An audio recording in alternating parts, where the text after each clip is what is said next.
The millionaire needed an assistant, but never expected chaos to come in the form of a woman. Emily Carter woke up on Monday morning with the distinct feeling that today could change her life. An interview for the executive assistant position at Cole Media and Events Group, one of New York's leading media companies, was no small matter. She jumped out of bed, striking a quick, successful businesswoman pose in front of the mirror, only to be greeted by a reflection with messy hair and slightly puffy eyes from staying up too late. There was no time for perfection. She grabbed the oversized blazer she'd borrowed from her cousin, a little too broad at the shoulders and sleeves that went past her wrists, but it was still the best choice to look office-ready. After a frantic routine of lipstick, ponytail, and gulping down toast, Emily dashed out the door. The problem? She nearly walked into the wrong building, only realizing when she spotted the sign, Cole's Fitness, instead of Cole Media and Events Group. When she finally stood before the skyscraper's gleaming glass facade, she took a deep breath to compose herself. Fate, however, had other plans. The moment she stepped into the lobby, her heel caught on the carpet edge, sending her tumbling straight into a security guard carrying a thick stack of papers. Pages flew like winter snow, landing on the reception desk and even the escalator. Emily's cheeks flamed as she scrambled to pick them up, muttering, "Sorry, sorry," on repeat. That's when the beep-beep blared from the security gate. She realized the culprit was her rubber duck keychain, a birthday gift from her best friend, now squawking as if she were carrying a dangerous weapon. "No bombs, just a singing duck." Emily managed a weak smile. A few people chuckled, though the guard simply shook his head. Mortified, she bolted toward an open elevator, unaware it was the private lift reserved for Nathan Cole, the company's CEO. Inside stood a tall man in a perfectly tailored suit, arms crossed, watching her with a raised brow. Emily, still clueless about his identity, muttered under her breath, "As long as I don't blow up the building, I'm fine." Nathan tilted his head, clearly having heard her. He said nothing, just kept that faint, unreadable smile. The elevator began to ascend. Emily fussed with her hair and tried to organize the mess of papers in her arms. The silence was charged, almost electric. Unable to stand it, she blurted out, "I heard the CEO here is some bald guy with a belly. Guess the rumor's true, huh?" Nathan gave a soft cough, the corner of his mouth twitching as if fighting a laugh. "Yeah, could be," he replied evenly, though his eyes glinted with amusement. Emily grinned, relieved to find a stranger with a sense of humor. She had no idea that in just a few minutes, this little joke would come back to bite her. The door to the large conference room swung open. Emily stepped in, taking a deep breath, trying to appear professional despite still feeling rattled from the bizarre elevator ride. Seated across the table was a middle-aged woman in a charcoal suit, thin-rimmed glasses perched on her nose, exuding authority. "Ms. Carter, I'm Susan Blake, Director of Human Resources," she said briskly. "Please, have a seat." Emily smiled and eased into the chair, which let out a loud creak. Her cheeks flushed instantly. "Sorry, guess the chair is just overly friendly." Susan raised one eyebrow slightly and glanced down at the file. "Before we begin, I'm waiting for one more person." The door opened again. Emily turned, and her heart nearly hit the floor. Walking in with effortless poise and a perfectly tailored suit was the man from the elevator, and now Emily knew exactly who he was. Nathan Cole, CEO of Cole Media and Events Group. He took the seat opposite her, eyes lit with amusement. "We meet again, Miss Carter." Emily swallowed hard, trying not to think about the bald guy with a belly comment from just 10 minutes ago. Susan glanced between them. "You two have met?" "We shared an interesting moment in the elevator," Nathan replied, the corner of his mouth curling. Emily forced herself to focus as Susan began asking about her experience. She spoke about working at a photo studio, assisting in event setups, waiting tables, and even dressing up as a mascot at children's birthday parties. Susan nodded, taking notes. "Quite a variety. And your strengths?" "Creativity, optimism, and quick problem-solving," Emily answered without hesitation. Then she added with a grin, "Like this morning, my blazer tore, so I fixed it with a stapler." Nathan chuckled, his gaze lingering on her. "Weaknesses?" Susan asked. Clumsy, anxious, and my phone tends to ring at the worst moments. As if on cue, her phone blared to life, speaker already on. Hey, did you spill coffee on anyone yet this morning? Her best friend's voice rang out clearly. Emily fumbled to shut it off, wishing she could vanish under the table. Nathan laughed out loud. Susan cleared her throat. Just as Susan was about to wrap up the interview, Nathan raised a hand. No need for further questions. I want Ms. Carter on board. Emily's eyes widened. You want to hire me right now?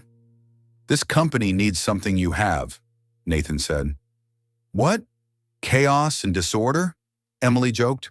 No, authenticity, Nathan replied, holding her gaze a beat longer than necessary. Emily left the conference room feeling like she'd just been through a tornado. She still couldn't believe she'd been hired on the spot, especially by the CEO himself. On her first day at Cole Media and Events Group, Emily walked into the lobby determined not to let any mishaps ruin her freshly minted impression, at least for the first 10 minutes.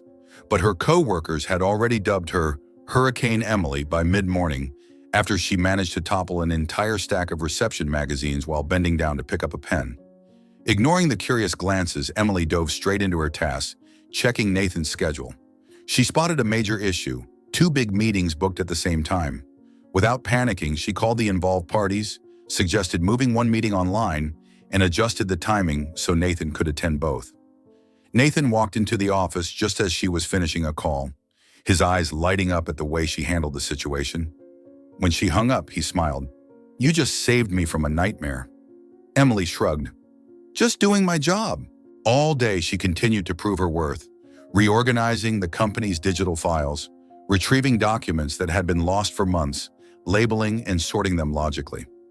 She even created a new spreadsheet for upcoming events, so detailed that Nathan had to pause and ask, You did all this in one afternoon? Coffee, focus, and an epic soundtrack playlist, Emily replied casually. Of course, the hurricane wasn't done yet. While tidying the conference room, she somehow hooked her necklace on a cabinet handle. Trying to pull free, she nearly strangled herself. Nathan appeared in the doorway, arms crossed, mouth curved in amusement. Should I call rescue or would you like to keep rehearsing this performance? Very funny. Help me before I lose the last shred of my dignity, she shot back. He stepped forward, gently freeing the chain from her neck. The closeness let Emily catch the faint scent of his cologne. She took a step back, her heart beating a little too fast. Thanks, and I'll try not to cause any more scenes, Nathan smiled. Not sure I want you to stop, at least not while you're handling everything as well as you did today.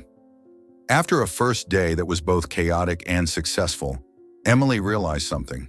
Nathan Cole wasn't just the cold CEO everyone whispered about.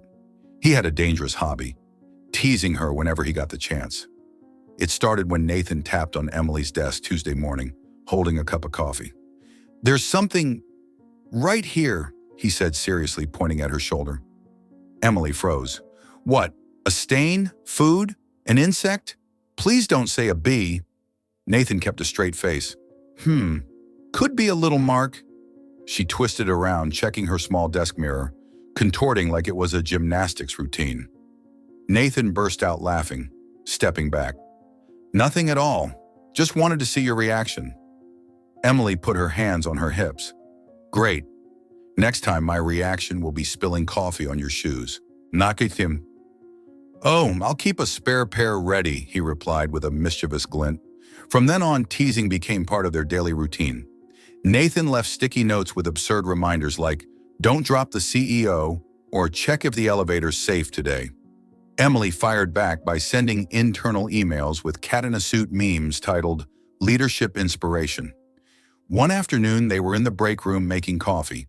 Nathan was mid-sentence when Emily nodded, then suddenly blurted out, Sorry, I didn't catch that.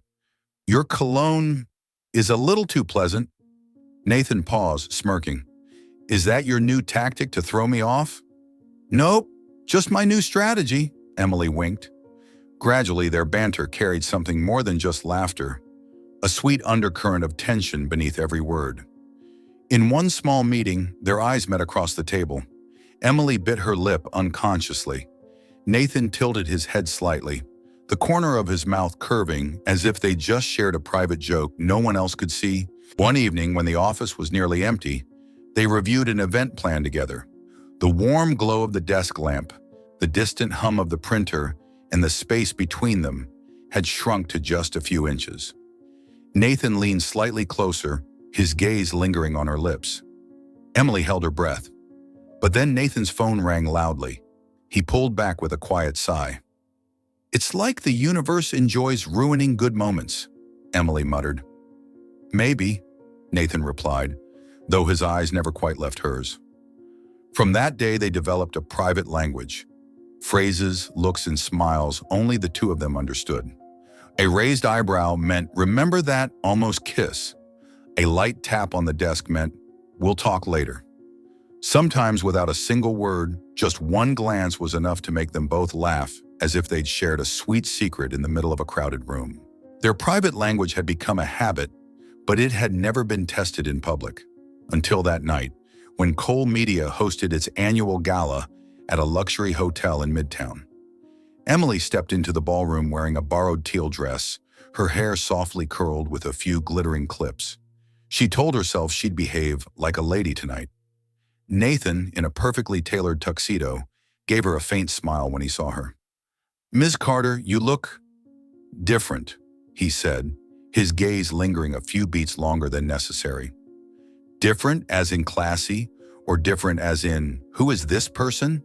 Emily replied, hiding her nerves. "Different as in, standing out in the whole room," Nathan murmured.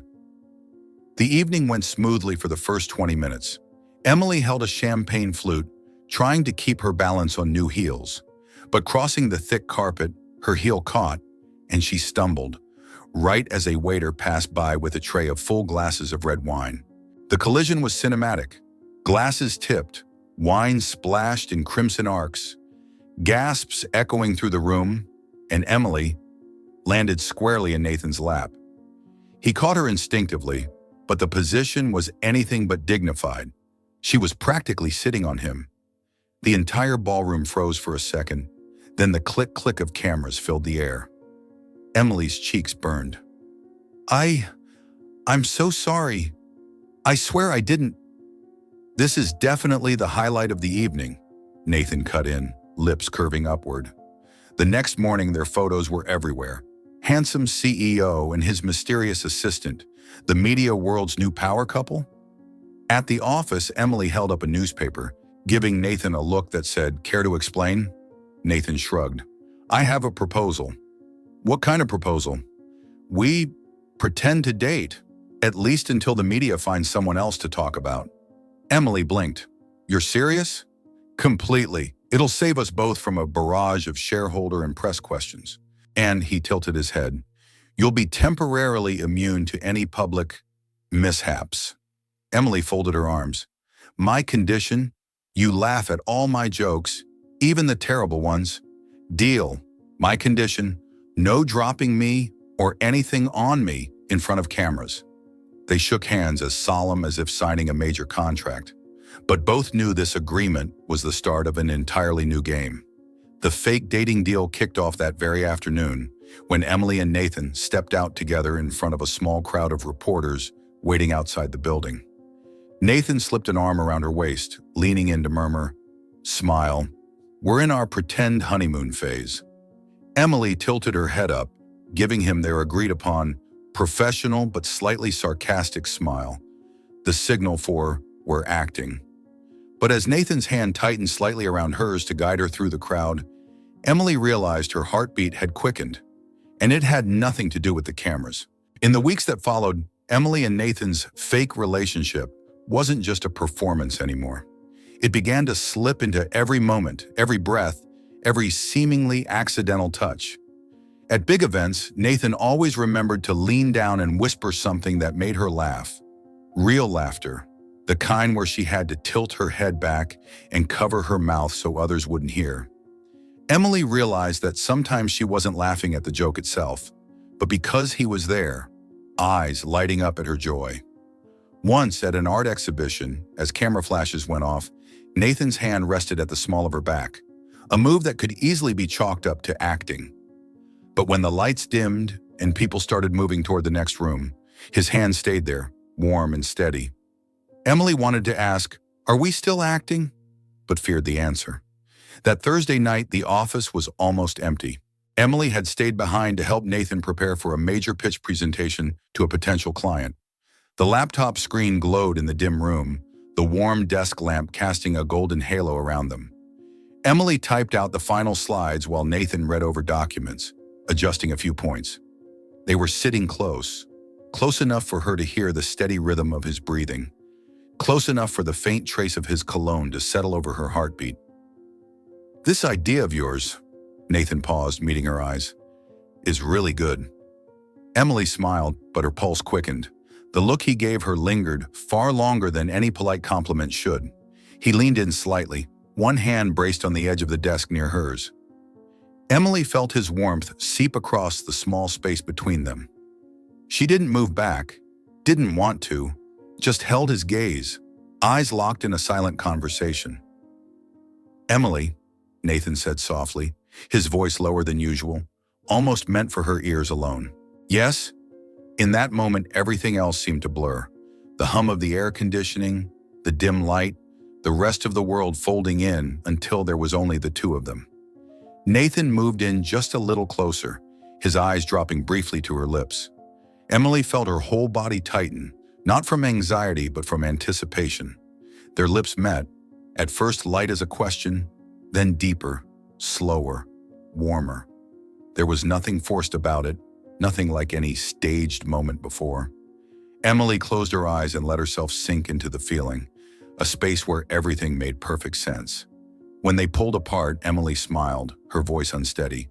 "That definitely wasn't in the script." Nathan held her gaze, answering without hesitation.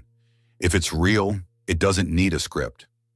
Walking home that night, Emily moved slower than usual, as if trying to stretch out the lingering warmth still on her lips. She told herself it was just a moment, a slip in their pretend act. But deep down, she knew something had shifted forever. She remembered every detail, the way he'd said her name, the near touch of his hand to hers on the desk, their breaths mingling in the small space. All of it painted like a careful portrait she wasn't ready to let go of.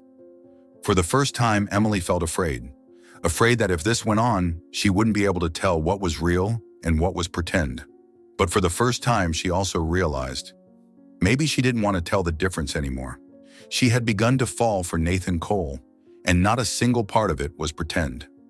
In the days after that kiss, Emily and Nathan continued to work, talk, and tease each other just as before, but there was something new between them.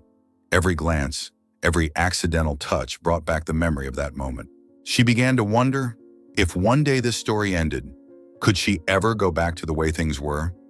But before she could find an answer, a figure from Nathan's past appeared, bringing with her a tangle of emotions and questions Emily had never imagined she'd have to face.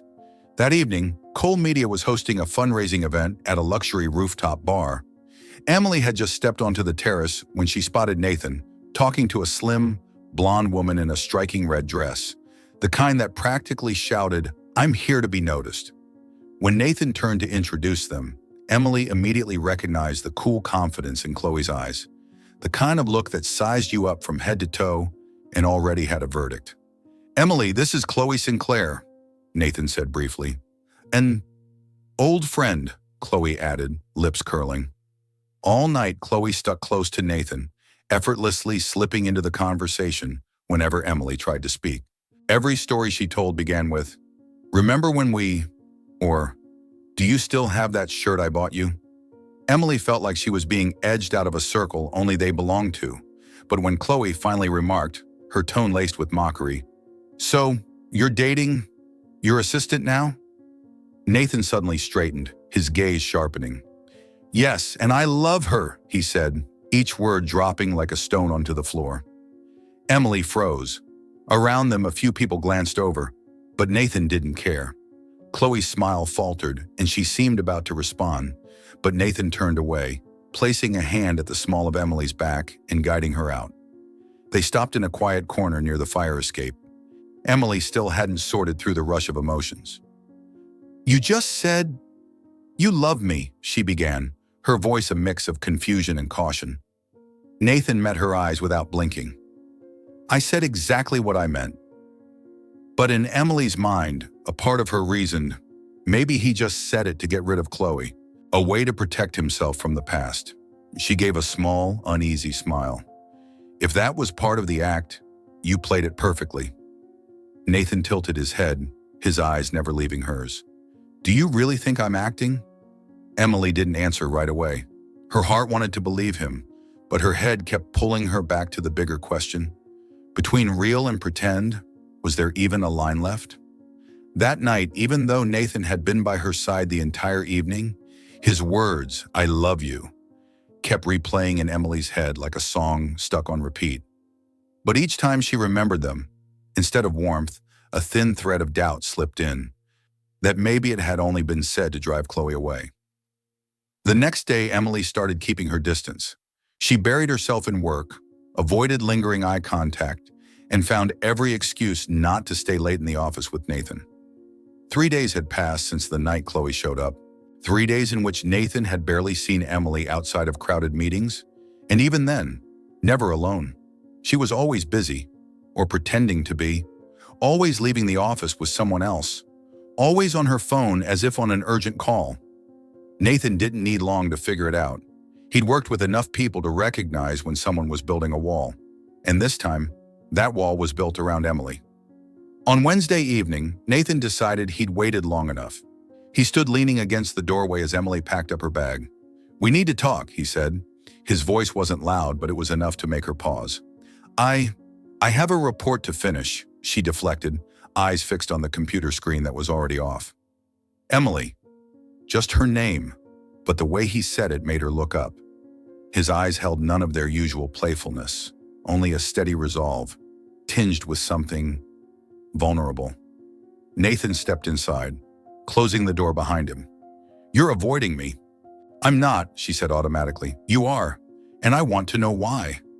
Emily drew in a breath, searching for the words. That night, when you said, you love me, I don't know if I should believe it. Maybe it was just something you said to save face in front of Chloe and everyone else. I don't want to be one of your PR strategies.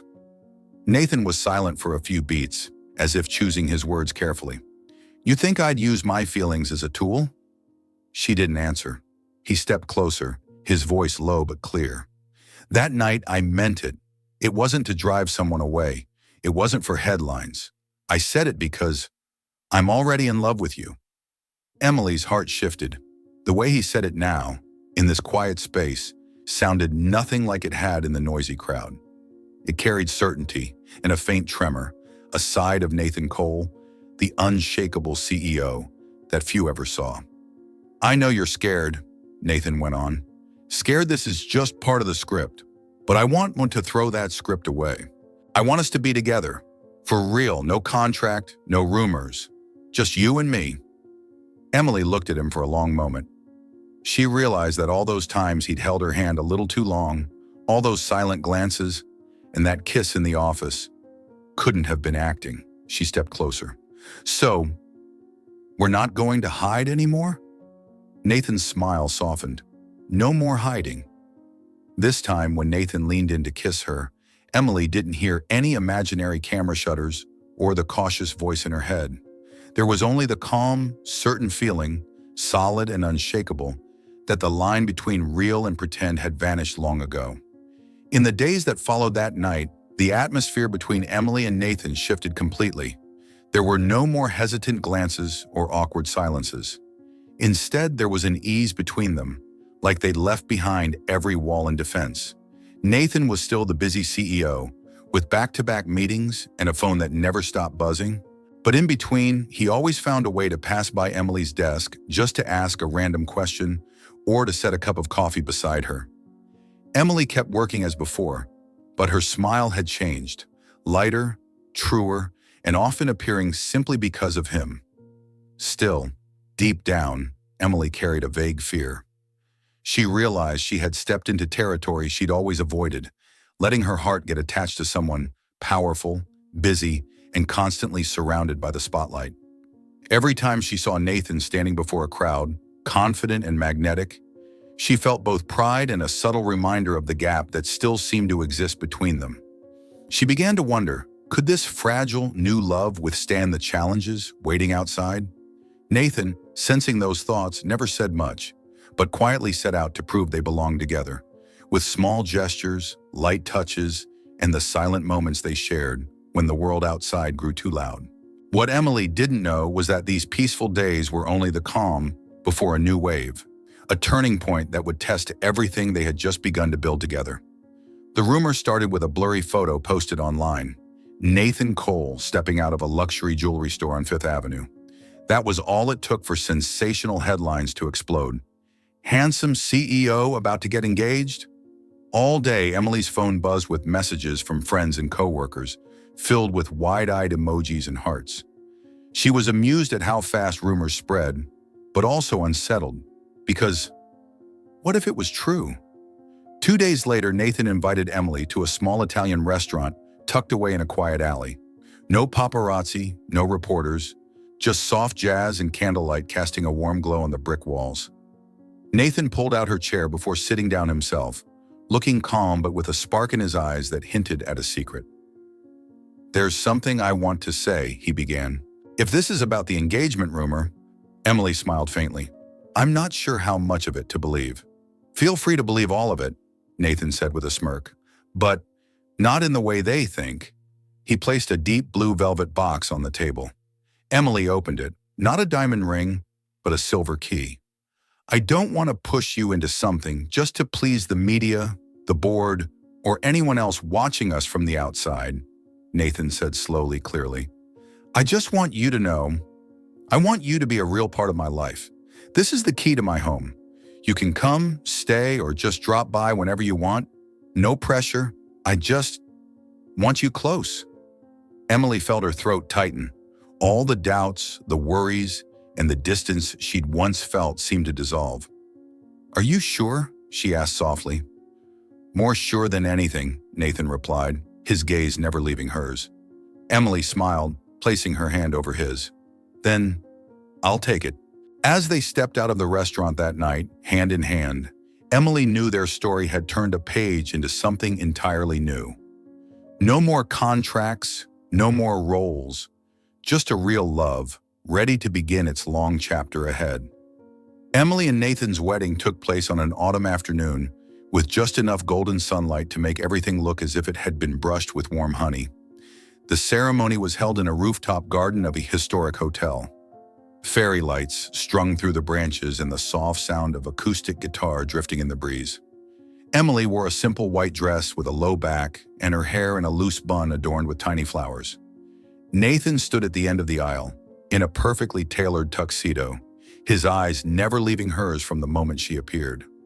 When they exchanged vows, Nathan held her hands tightly, his deep voice trembling just slightly.